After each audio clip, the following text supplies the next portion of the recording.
threefold. First of all, to get a kick in the polls when he got back to Israel, which he did get.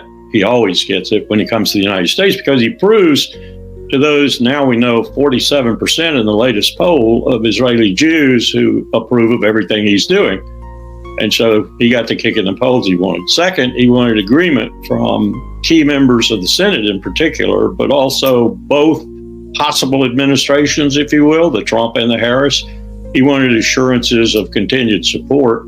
And third, he wanted to give the image off again, which is his most powerful and potent methodology, that he owns America. And from that standing ovation series in the Congress, one can hardly argue with that in terms of the useful idiots who sit in our Congress, at least. And from the actions of the executive branch over the past 8, 9, 10 months, them too, because there has been very little restraint placed on him in conducting what is, everyone knows now in the world who cares, a genocide. What does he want in the Middle East? He certainly wants more than the defeat of Hamas. Does he want a regional war with the United States supporting him and with Iran as his adversary? Yes. And his latest proof of that is he's just added more conditions to the current talks, which your State Department has not told you anything about yet, that will certainly derail them. We already have a position now where Hamas is saying, even under its new leader, Yahya Sinwar, that they probably will accede to what was spelled out in May and now is sort of spelled out with more conditions with regard to the position that's supposed to be the going-in position. But Netanyahu screwed that up. He does not want a ceasefire. He wants a temporary ceasefire so he can get some respite and maybe reposition and call up some more troops. But he doesn't want a permanent ceasefire, and he doesn't want certainly a peace agreement until he's finished in Gaza. And he will do everything in his power to do that. Now, secondarily, primarily for him, he wants the United States to eliminate Hezbollah and Iran, particularly Iran's nuclear facilities, because I just read Gary Seymour's latest piece about where they are in terms of building a nuclear weapon. Though I agree with Gary that everything they have to do, in addition to enrichment, which is almost there, they have to build the warhead, they have to put it to the missile, they have to test and such, and that would take probably a couple of months at least to do that. So I think now what he's betting on is that we'll take out their nuclear complex, not necessarily invade Iran. That would be a tragedy of the first order if we did that. Can he take out their nuclear complex, or is it so embedded underground or otherwise protected that it would cost more to take it out than it's worth? That's a huge question. I think it's a 50-50, maybe 60-40 for the positive side, if you want to call any of it positive, that they would do enough damage to where it would set them back considerably. And then that would give you an interim period in which to begin talks and even do something more devastating, which Israel has proven it can do. After all, if it can kill Ismail Haniyeh inside Tehran, there's hardly anything it can't do in terms of clandestine activities. So you would have a good start on teaching the Iranians, if you will, that they best not go that route.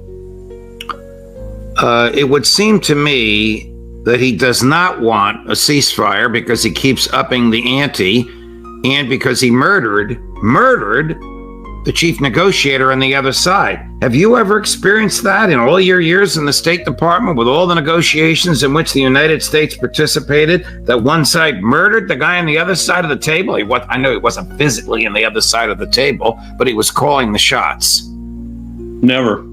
I must hasten to add, Harlan Ullman, a consultant of Colin Powell's for a long time, confidant. Harlan's got a good mind, especially a good strategic mind. Put an article out yesterday or the day before wherein he said Israel's not admitted to the killing. There are other possibilities. I think he's wrong. I think Israel probably did do it. And now there are two versions of how they did do it. The second version is that a very, very fast missile came through the wall and killed Haniyeh. Of course, the first version is that it was a pre-planted bomb and they detonated it.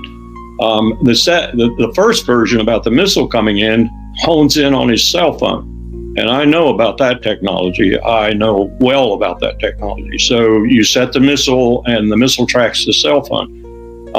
So I don't know the particulars yet, and I'm not sure we'll ever know everything. It's like Kobar Towers, the bombing of the Marine barracks, the hotel in Lebanon in '83.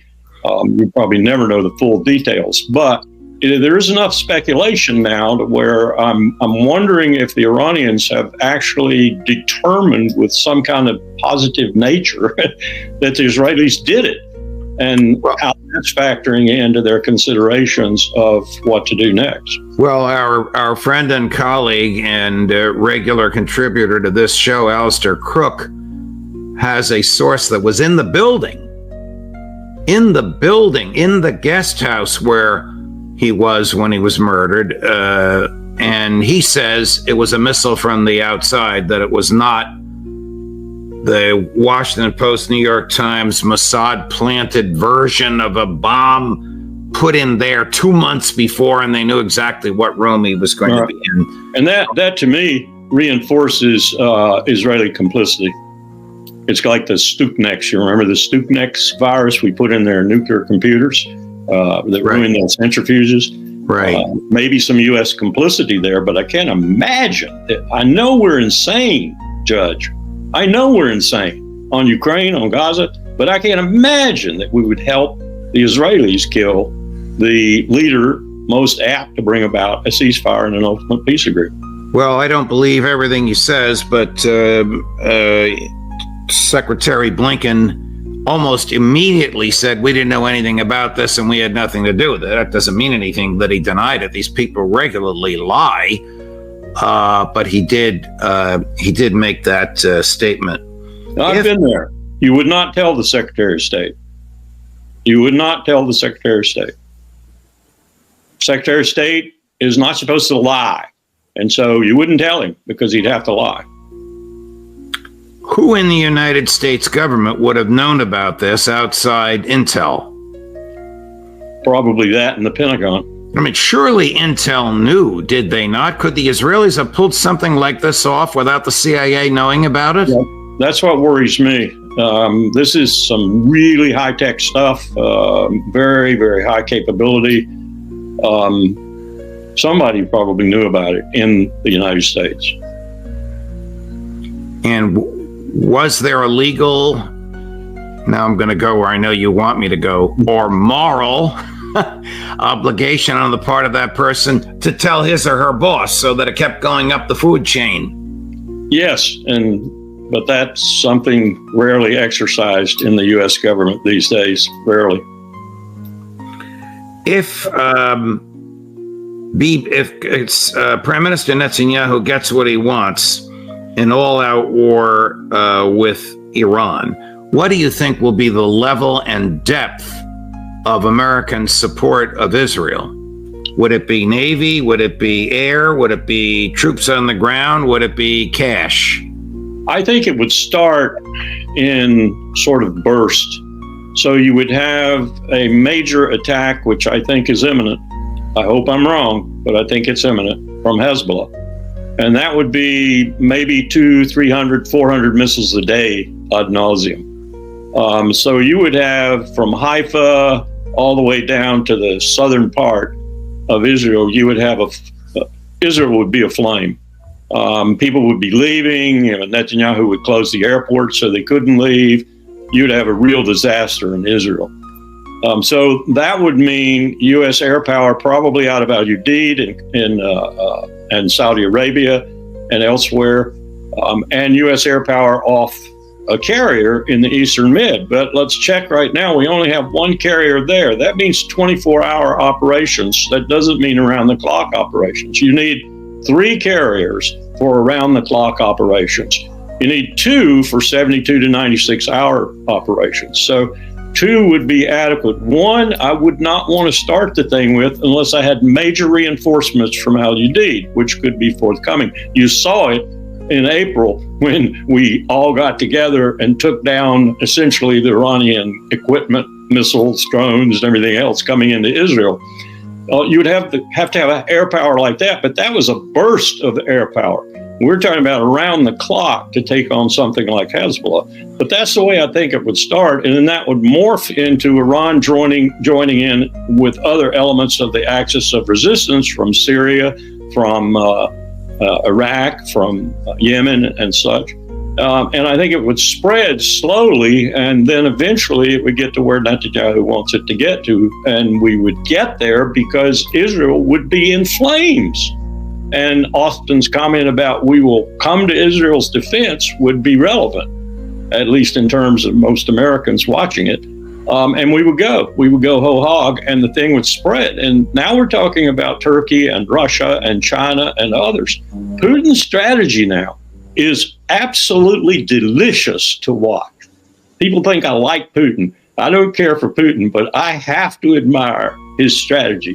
Putin is now designing the apparatus in the world and in Russia to take on NATO, because he is so sick of our duplicity, so tired of our lies, so sick of our obfuscations and our empire, that he thinks, I believe now, that he is going to have to, in the future, in his lifetime, take on NATO.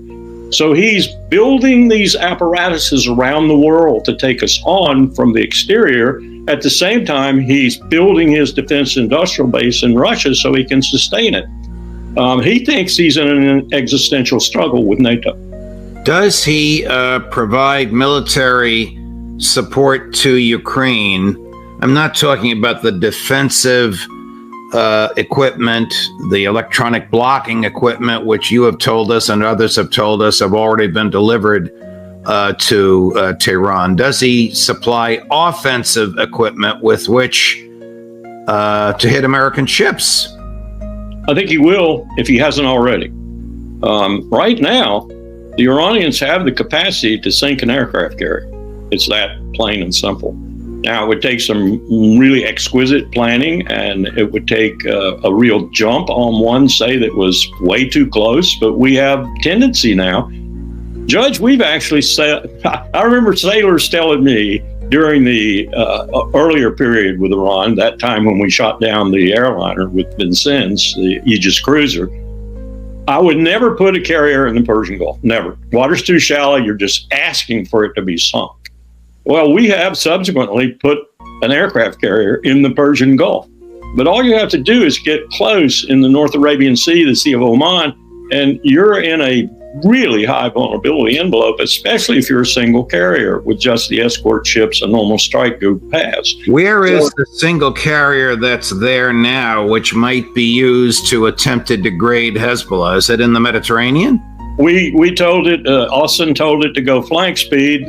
That's in excess of 30 knots. That's pretty damn fast for a ship that big, to the Eastern Mediterranean. It was in the northern part of the Sea of Oman. Another one was transitioning from Japan, I believe, and going to the West Coast. It's now been told to go at flank speed for the Eastern Mediterranean.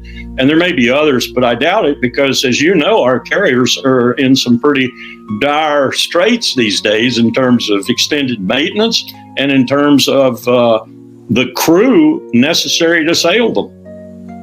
5,000 people on these carriers.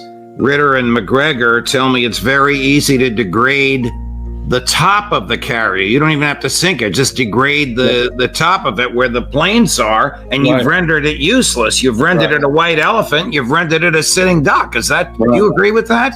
I do. And the second thing people don't realize is that we now have these 65 centimeter wake-homing torpedoes. We've had them for a long time, but they're very sophisticated now. You fire it only at the wake from a diesel sub, for example.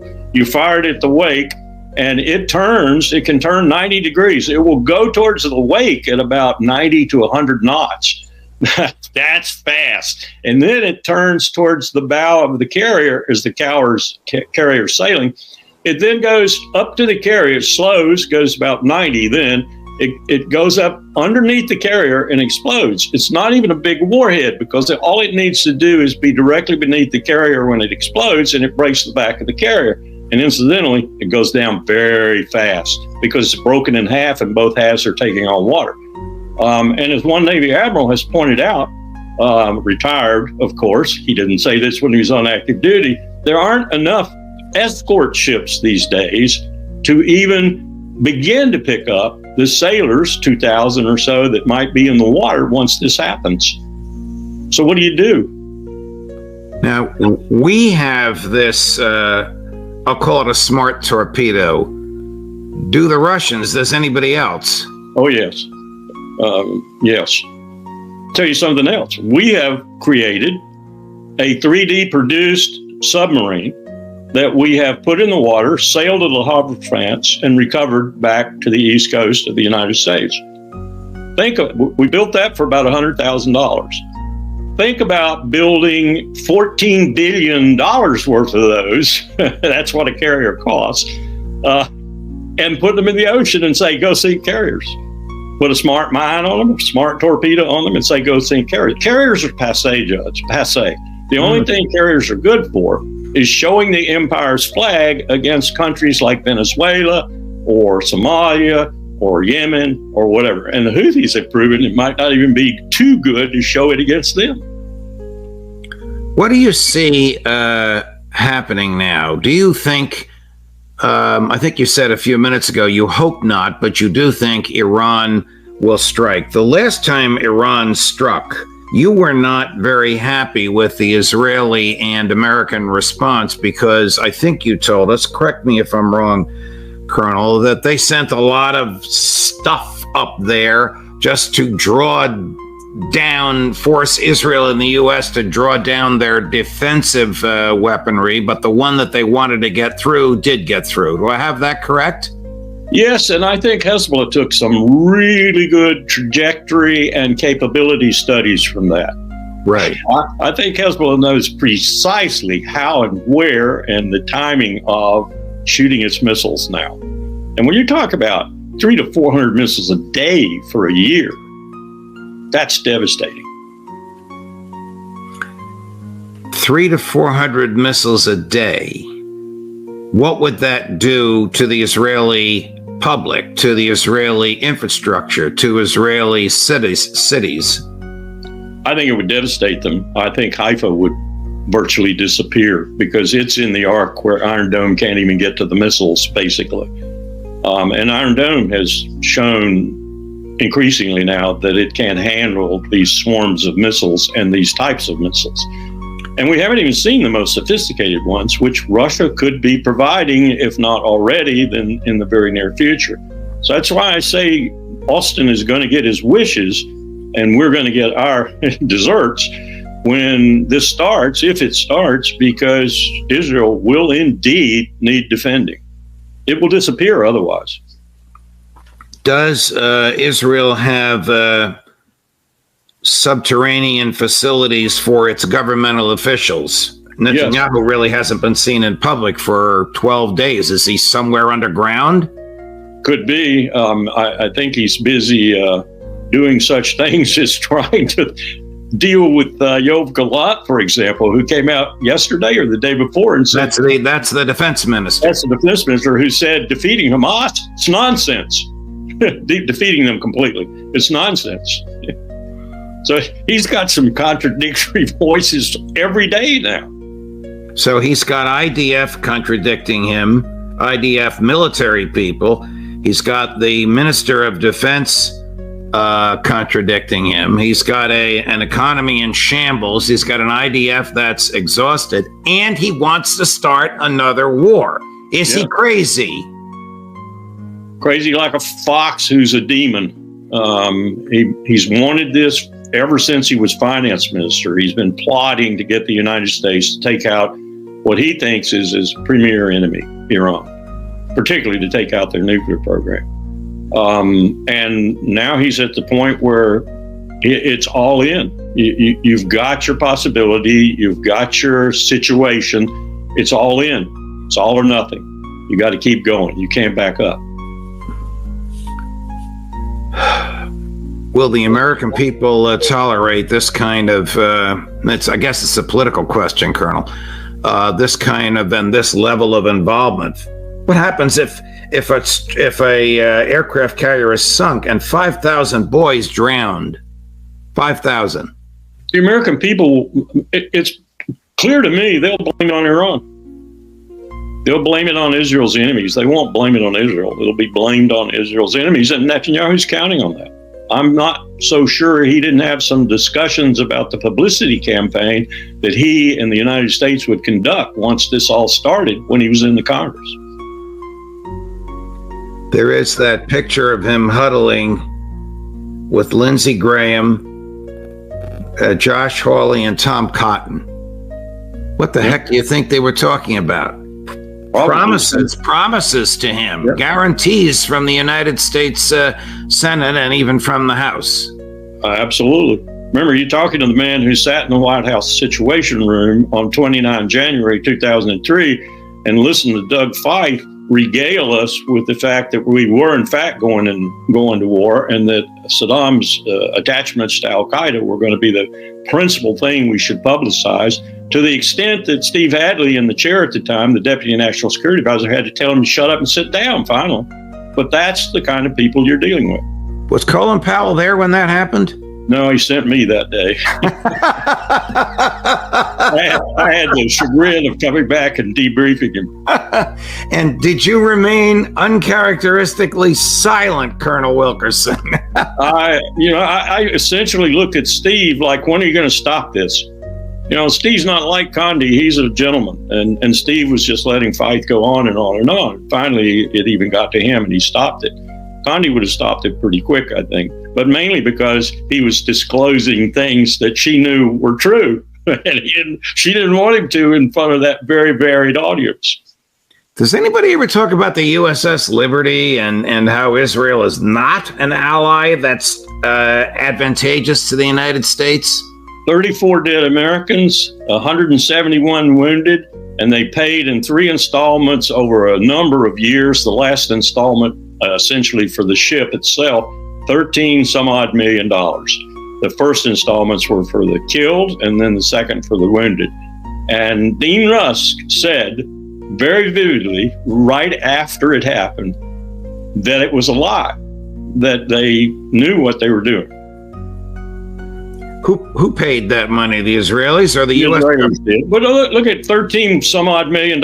We give them $3 billion a year. I mean, that's chicken feed. They gave us our own money back. Right. And they machine gun. It was Raphael fighters and it was motor torpedo boats. And when some of our crew were in the water, they machine gunned them in the water.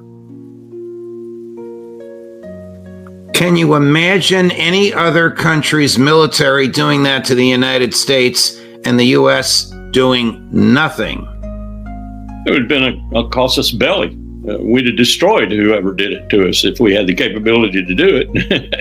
And not Israel, though. I mean, and now we're seeing the results of this gradual increase in the obeisance that Washington pays to Israel. And Netanyahu has played that like a maestro. I mean, Netanyahu walked into the House of Representatives as if he were the President of the United States giving a State of the Union address. A popular President of the United States, popular with both parties. Yes. Ronald Reagan in his first year. I'm trying to think of when we last had something like this. Look at his face when he makes that remark about the useful idiots outside, including me, who were protesting. I mean, his face tells you everything. I own you people. I own you people. Well, we have the useful idiots thing. I've run it till I'm blue in the face, and you've seen it as well. At the time he said it, I did not know that 2 of my friends and colleagues and collaborators, 3 of them, you, Max Blumenthal, 4, Anya Parampil and Aaron Monte, were outside. For all we knew, he was talking about the 4 of you. What turns my stomach is the ovation, which is essentially a condemnation of your exercise of the freedom of speech. And that ovation was by human beings who took the same oath you and I did.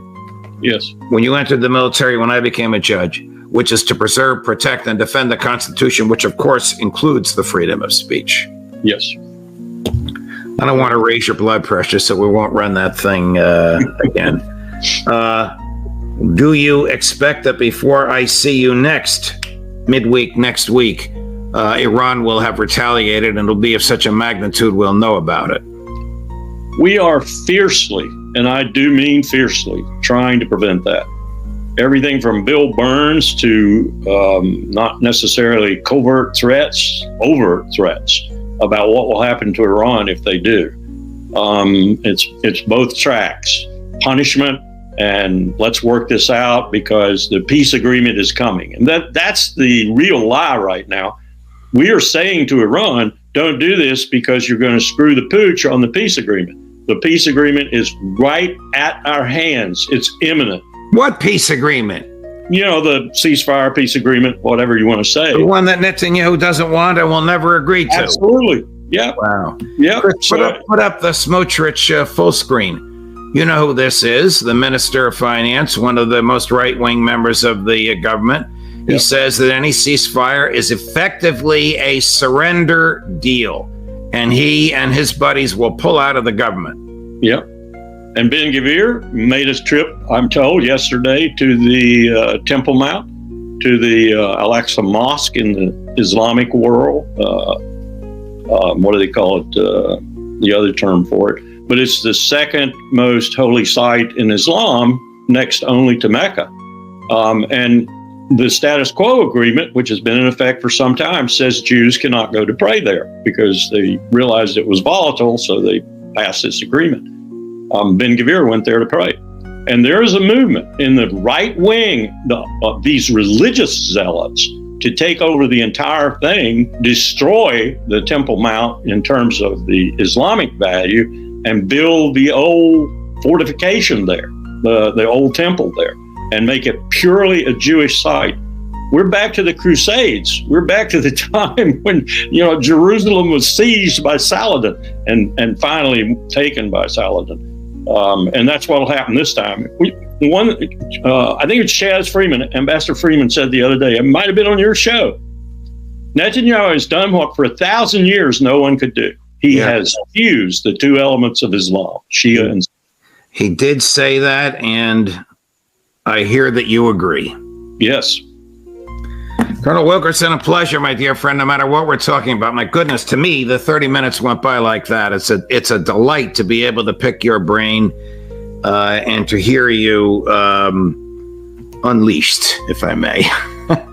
It's your incredible ability as a judge to elicit the truth. Chris, I want to hear that one repeated. Thank you, Colonel. All the best to you, my friend.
Leute.